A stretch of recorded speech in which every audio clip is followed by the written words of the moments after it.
Muy, pero muy buenos días. ¿Qué tal? ¿Cómo les va? Bienvenidos con una temperatura en la ciudad de Buenos Aires y en la zona de ámbar realmente bajísima. Comenzamos este martes y siempre poniendo el dato positivo ante todo, que habla justamente de esta cifra: 3.748.794 recuperados de COVID en nuestro país. Cifras que siempre repasamos rapidito, pero para saber dónde estamos parados. El total de casos confirmados asciende y sigue, por supuesto, en esta tendencia de alza que ya llega a los 4.145.482.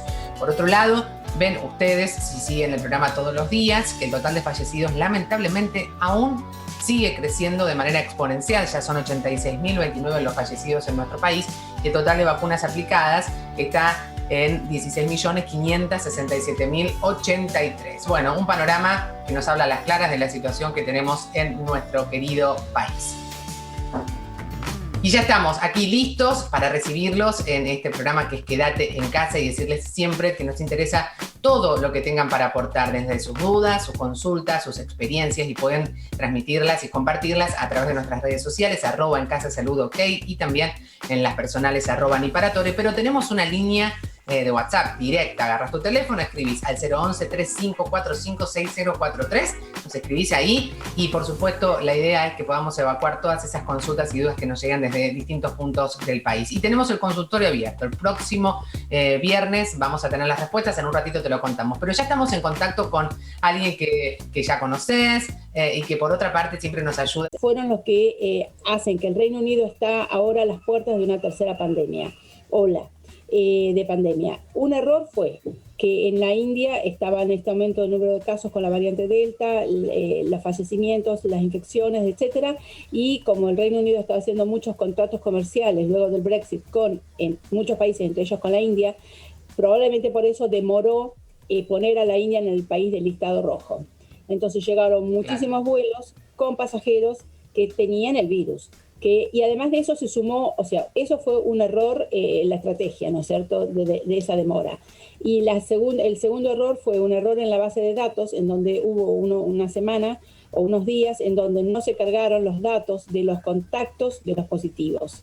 Entonces falló ese rastreo. Y ahí es donde de repente... Qué importante lo que decís, la vigilancia epidemiológica, que es tan importante para poder detectar de manera oportuna, y ahí podés cortar, en el comienzo, podés cortar esa propagación local, exactamente, ¿no? Exactamente. Entonces, cuando se dieron cuenta que había un gran número de casos en Bolton, en Blackpool, donde hay mucha población de la India, y cuando fueron a ver, eran la variante Delta, y había 3.000 casos. Entonces, en el mes de mayo... era el 60% del virus circulante, ya era la variante Delta. Ahora es más del 93%. Ahora ellos, Salud Pública de Inglaterra, como detectaron estos casos en esa zona, pusieron medidas adicionales en Blackpool, Bolton, y luego se agregó otra ciudad que se llama Bedford, en donde testeaban mucho, testeaban casa por casa, le daban la vacunación. Mucha de la gente que falleció en el último mes fueron 42 personas que fallecieron. Vos decís, bueno, no es mucho, pero ha ido en ascenso, ¿no? Y son 42 en 28 días. 12 claro, tenían veníamos de días donde no había ningún fallecimiento. Exacto. Recordemos que se había llegado a esa instancia. 12 de los 42 tenían las 2 vacunas, pero el resto no tenía vacunas y habían declinado recibirlas. Así que eso es para aquellos que no quieren vacunarse. Ustedes fíjense la diferencia de incidencia de mortalidad cuando no tenían la vacuna, ¿no es cierto? Así que ahora se está estimulando mucho a la población para que se vacune. Se está dando la segunda dosis, ya el 58% de la población o 57% de la población tiene las 2 dosis, la población adulta. Sí. Pero están teniendo una velocidad enorme en la vacunación. Sí. Han pronunciado esto que vos decís, es muy cierto, y ahí es la clave. Acelerar los procesos de vacunación permiten ganar tiempo y evitar muertes. Es tan sencillo como eso. Sí, exactamente, porque además estamos viendo que no solamente es el hecho de que uno esté infectado, que tenga la enfermedad COVID-19 y que zafe, ¿no es cierto?, que sobrevivas bien. Decís, bueno, qué suerte, esta persona se salvó, pero en realidad un 30% de esas personas quedan con síntomas que llamamos COVID prolongados, y esos síntomas afectan tanto el sistema neurológico, puede ser el sistema cardiovascular, producir trastornos respiratorios, tos, y ahora se ve que también es diabetes. Entonces ha habido en la India durante esta variante Delta ha habido un aumento de hasta un 40% del número de casos de diabetes, de la incidencia, luego de personas que se recuperaron del COVID. Por lo tanto, esta también es otra consecuencia. No es algo menor y no es algo que sucede solo en Reino Unido, por eso es tan importante que lo comentes, que lo puedas explicar, porque también el COVID tiene consecuencias, aún si sos asintomático, lo que decís, Marta, es muy importante. Que a veces uno dice, ya me dieron el alta, y bueno, hay que hacerse chequeos, hay que controlarse, aún en la etapa del post-COVID. Hay algo que leí en estos días y que viene del Comité de Vacunación e Inmunidad de Inglaterra, que ellos advierten justamente sobre la eficacia de 2 vacunas, en este caso de Pfizer y de AstraZeneca, respecto a la Delta, que bueno, lo que demuestra ese estudio es que hay una cobertura menor a la que ya proporciona habitualmente cada uno de estos esquemas vacunales, ¿no? Sí, es así. Mirá, yo el domingo pasado, este domingo no, el anterior, si quieren visitar mis redes, @DR Marta Cohen, ahí subí en el Instagram y en el Face. Ahí está, doctor EDR Marta Cohen, la siguen ahí a la doctora y van a poder tener mucha info de primera mano, por supuesto. Y ahí subí un video que explico exactamente que con una dosis de la vacuna, de cualquiera de las dosis, son 33% solamente de inmunidad, mientras que con 2 dosis es un 60% para Oxford AstraZeneca, que es aceptable, y un 88% de Pfizer, que es mejor, pero que de cualquier manera ha bajado para los dos con respecto a la inmunidad que había para la variante alfa anterior. Sí, y hoy Sputnik sacó y se publicó, por supuesto, en una revista científica que también tiene una alta cobertura hace un ratito nada más, para la variante Delta. Tenemos varias consultas, Marta, te vamos a robar un segundito de un televidente, a ver si la compartimos, porque llegan varias consultas y me parece importante, ya que estás vos, aprovechar esta oportunidad de consultarte. Martín dice, tiene 44 años.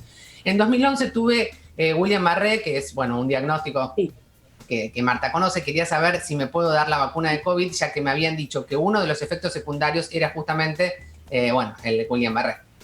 Bueno, Guillain-Barré, que es una enfermedad neurológica, es una complicación de las vacunas. Lamentablemente es una de las complicaciones de cualquier vacuna que puede darse. Es rara, pero obviamente una persona que tuvo Guillain-Barré tiene una predisposición para desarrollarla. Entonces, mi consejo es que consulte al médico neurólogo que lo atendió. Porque en realidad no me animo a decir sí, no hay problema. No. Esta es una de las complicaciones y entiendo que las complicaciones siempre se dan en personas predispuestas. Esta persona claramente, este oyente claramente es predispuesto a tenerlo, así que... Lo que dice Marta, lo que decís, Marta, es muy importante. Siempre ante diagnósticos concretos hay que consultar al médico. No se puede diagnosticar de manera general, porque cada caso es particular. Entonces, me parece muy, muy, muy responsable de tu parte esa respuesta. Cristina, de 68 años, dice, buenos días, me acaban de dar de alta de COVID. Quisiera saber cuánto tiempo debo dejar pasar antes de darme la segunda dosis de Sputnik. Bueno, la recomendación de vacunarse luego de haber tenido COVID es 28 días como mínimo desde el primer día de los síntomas. 28 días desde el primer día de los síntomas, o de si una persona fue asintomática, obviamente desde el diagnóstico de PCR, pero si la persona tuvo síntomas, desde el primer día de los síntomas, 28 días como mínimo. Muy bien, Marta Cohen, muchas gracias como siempre, la pueden seguir en sus redes, les recuerdo, DR Marta Cohen, siempre es un placer charlar con vos, porque bueno, es esto, es poder desdramatizar una situación que ya de por sí es dramática y crítica, y poder entender dónde estamos parados, Marta. Seamos optimistas, Natalia, y un día me gustaría tener con vos la charla sobre qué aprendimos con el COVID, qué nos está dejando no de bueno, pero todas las tragedias traen algo bueno. Así como yo pongo de ejemplo la Segunda Guerra Mundial, que tuvo la creación de la Unión Europea. Bueno, acá hay muchas cosas buenas que debemos Tenemos rescatar. Pendiente esa charla, que te prometo la vamos a tener al aire y también en las redes, porque es importantísimo poder capitalizar. También las experiencias que parecen tan negativas nos dejan saldos positivos. Gracias, Marta. Un abrazo para vos. Gracias. Hacemos una breve pausa. Quédense ahí, ya volvemos. Tenemos mucho más por compartir.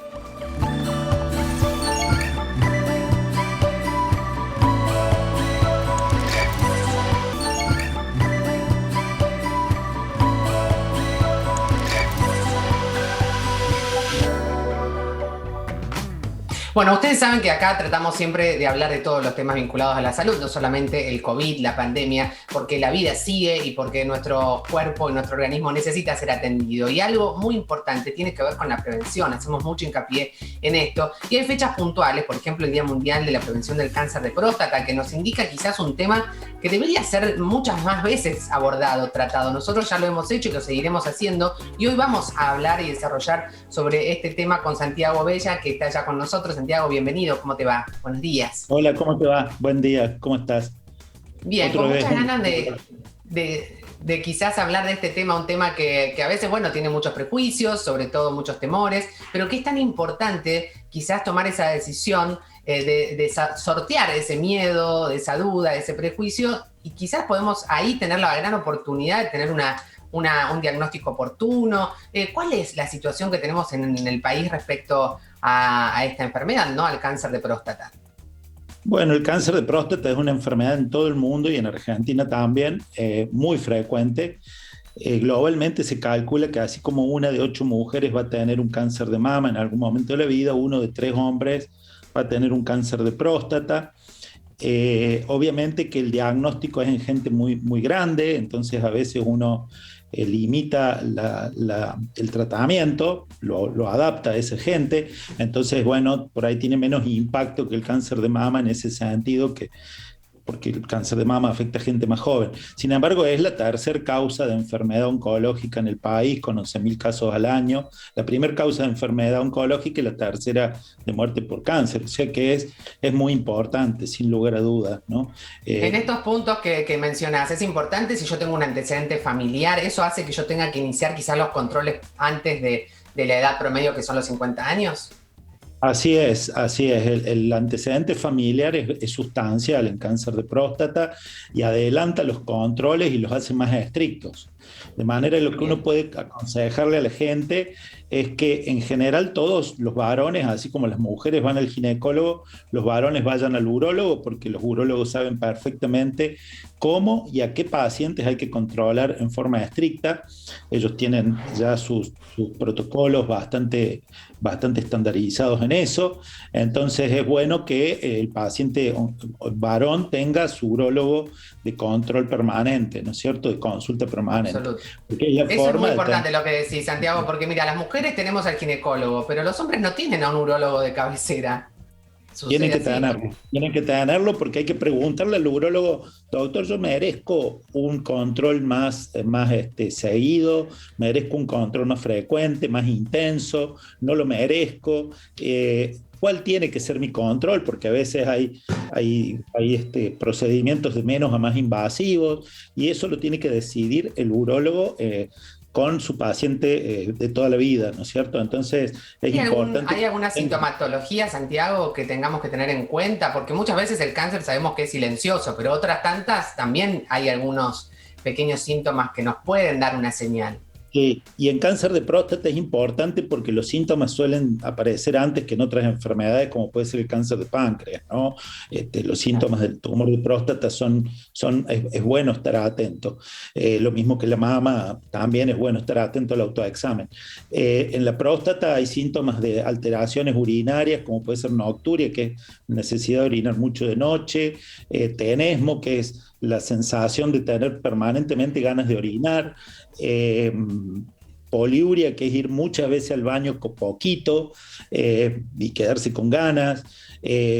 Esos son síntomas que hay que prestarles atención, son muy frecuentes en la hiperplasia benigna de próstata, pero también en el tumor maligno de próstata. Entonces a eso obliga a consultar al urólogo y esas consultas tienen que ser lo más tempranas posible, ¿no es cierto? Entonces, mirá que claro que sos, Santiago. Si te pasa algo de todo esto que vos mencionaste, simplemente es ir a hacer una consulta con el urólogo, un examen, y si hay una detección precoz, hay un tratamiento precoz, y en general tiene realmente muy buenos resultados cuando se detecta el tiempo, ¿no?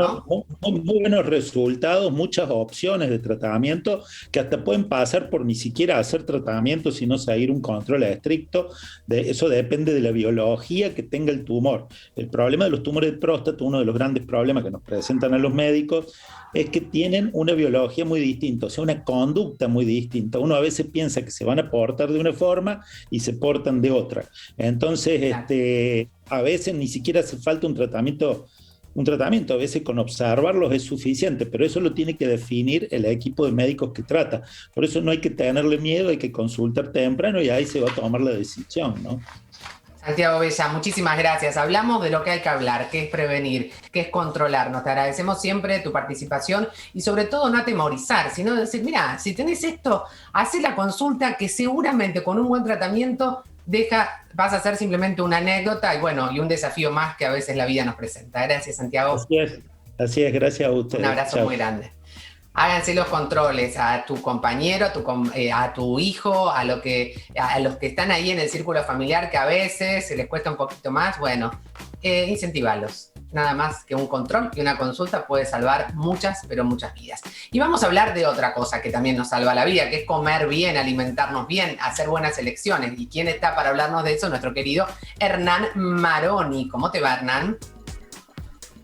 Hola Nati, buen día. Estaba escuchando atento todas las entrevistas que hicieron, súper interesantes todas, me encantó. Bueno, vos que sos un representante del género masculino, bueno, a los controles se ha dicho también, una vez al año no nos va a quitar mucho tiempo y nos va a poder ayudar seguramente, Hernán. Totalmente, que no lo tenemos incorporado aparte los hombres. Exacto. Y en el caso de las mujeres está totalmente incorporado a partir de la adolescencia, ¿no? Así es, así que bueno, es un cambio, es una oportunidad la que tenemos. Y una oportunidad también hoy de hablar con vos sobre muchas cuestiones que tienen que ver con los aportes de los alimentos, Hernán. Exacto, hoy vamos a hablar un poquito del tema del hierro, de la anemia, que es un tema que tiene muchísima incidencia en la población argentina y también a nivel mundial.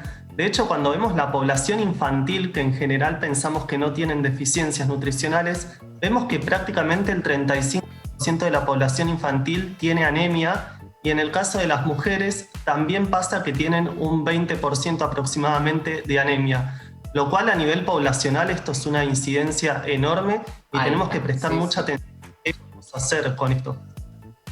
Claro, muy alta, es verdad. ¿Y cuáles son esos alimentos? Porque a veces uno dice, bueno, la verdad es que sí entiendo que puedo hacer mucho, pero no sé qué alimentos elegir. Si tengo que elegir algunos alimentos que sean ricos en hierro, ¿cuál sería tu consejo? Ahí hicimos un listado con la producción de varios alimentos que tienen muy buen aporte y en general ubicamos, por ejemplo, el consumo de las carnes como alimento fuente de hierro, pero tenemos un montón de otros que podemos ir incorporando, como por ejemplo es el caso del amaranto, que es un cereal muy parecido al arroz, pero con mucho mayor aporte de hierro. Tienen aproximadamente 7.6 miligramos de hierro, que esto es prácticamente en 100 gramos de alimentos lo que necesitamos por día si llegásemos a consumir ese total de alimentos, que en general es menor. Pero bueno, es un cereal interesante para empezar a incorporar en reemplazo del arroz. Con la quinoa, que también es ahí vemos, riquísima, súper versátil. Claro, ¿no? Y que es un alimento que lo producimos acá en Argentina, es parte de nuestra entidad cultural y está buenísimo fomentar el consumo, además de que tiene proteínas, tiene muy buen aporte de hierro y es súper interesante como para ir incorporándolo.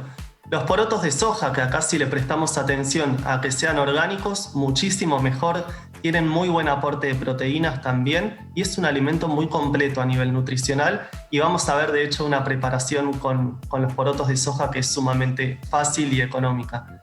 Y los porotos blancos, las alubias también, que es una de las versiones de los porotos blancos, también tienen un excelente aporte, lo podemos incorporar hasta en preparaciones dulces porque tienen un sabor muy neutro. Hemos compartido los brownies hechos con porotos que son riquísimos y mira, y no te imaginas, y súper económico. Y las castañas que son un poco caritas, pero que también en estos tiempos están un poco más caras, pero que tienen mucho aporte de hierro también, ¿no, Hernán? Sí, pusimos un solo alimento que era un poco más caro, después todos los otros, cereales y legumbres, en general son bastante más económicos. Y después lo que a también veces uno se queda solo en la opción de la carne. Fíjate que tenemos muchas opciones que son muy, muy interesantes como aporte de hierro y muy económicas. Totalmente. Y hay algunas cosas que podemos ir haciendo para absorber mejor el hierro de esos alimentos. Porque depende de cómo comemos esos alimentos, si lo vamos a poder aprovechar bien o no ese nutriente en particular. Esto es lo más conocido, Nati, lo que siempre decimos, tomar, por ejemplo, un poco de jugo de naranja o jugo de limón, o limonada, pomelada, o cualquier cítrico junto con las comidas, que va a hacer que el hierro de esos alimentos, como por ejemplo las lentejas, los porotos, garbanzos, que se aproveche mucho mejor cuando lo combinamos. La activación, esto de poner en remojo los alimentos, también mejora mucho la absorción, y no solamente del hierro, sino de otros nutrientes como por ejemplo el calcio, el magnesio, y es solamente tener el hábito de poner en remojo, por ejemplo, 12 horas o 24 los granos de arroz, por ejemplo. Y tener cuidado Bien, con y los suplementos. Claro.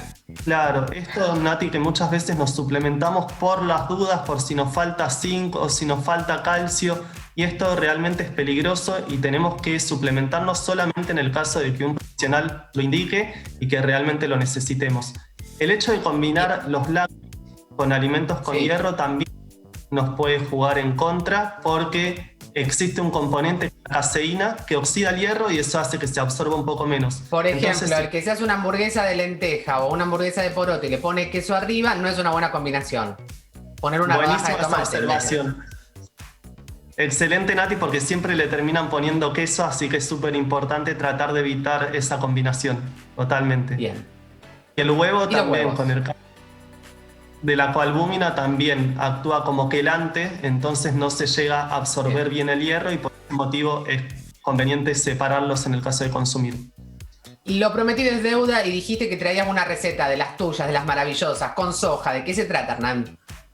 Sumamente fácil, poquísimos ingredientes y muy barata, que es la milanesa de soja, nada que ver con la que se compra industrializada, con mucha cantidad de sodio. Y ahí mezclamos un poco de semillas de chía, de lino, aceite y un poquito de cualquier harina, puede ser harina de garbanzos o cualquier otra, y formamos como una pastita que después la vamos a mezclar con los porotos de soja y con la avena. Entonces vamos a formar una especie de pasta que la procesamos. Si nos gusta ver los pedacitos de grano, podemos dejar partes sin procesar, si no lo formamos toda una pasta y le agregamos solamente un poquito de agua. Y esta pasta que queda bien firme, la vamos a empanar, y eso es toda la ciencia que tiene la milanesa de soja, que en general nos parece algo sumamente difícil de elaborar, y la verdad es que es muy económico, es muy práctico, tiene pocos ingredientes. Te compras un paquete de soja orgánica, y esta clave que sea orgánica, que no tenga agrotóxicos, y mirá, y podés fabricar milanesa de soja para toda la familia, rica, nutritiva, y además es un alimento que te permite resolver la comida. @Hernán.nutrición, @Hernán.nutrición, el genio de Hernán Maroni está ahí cerca de nuestro siempre compartiendo el día a día. Gracias por toda esta info, súper importante para todos nosotros. Hernán, gracias. Un placer enorme, Nati, abrazo grande. Chao. Hasta la próxima. Espero que sea pronto, Hernán querido. No se olviden que el viernes abrimos nuestro consultorio y en este caso podés dejarnos todas las consultas que quieras sobre kinesiología. ¿Qué querés saber sobre kinesiología? Bueno, nos escribís al 011-3545-6043 o a nuestras redes sociales, @encasasaludok, y también las redes sociales personales, @niparatore. Niparatore, me escribís y vamos a incluir todas tus preguntas, tus dudas que van a ser evacuadas aquí. Y recordá que lo individual es lo que suma, pero lo colectivo es lo que nos va a permitir transformar esta realidad. Nos vemos mañana a las 9 en punto aquí, y le mando un saludo a María y a Néstor, que están siempre ahí del otro lado. Chau, chau.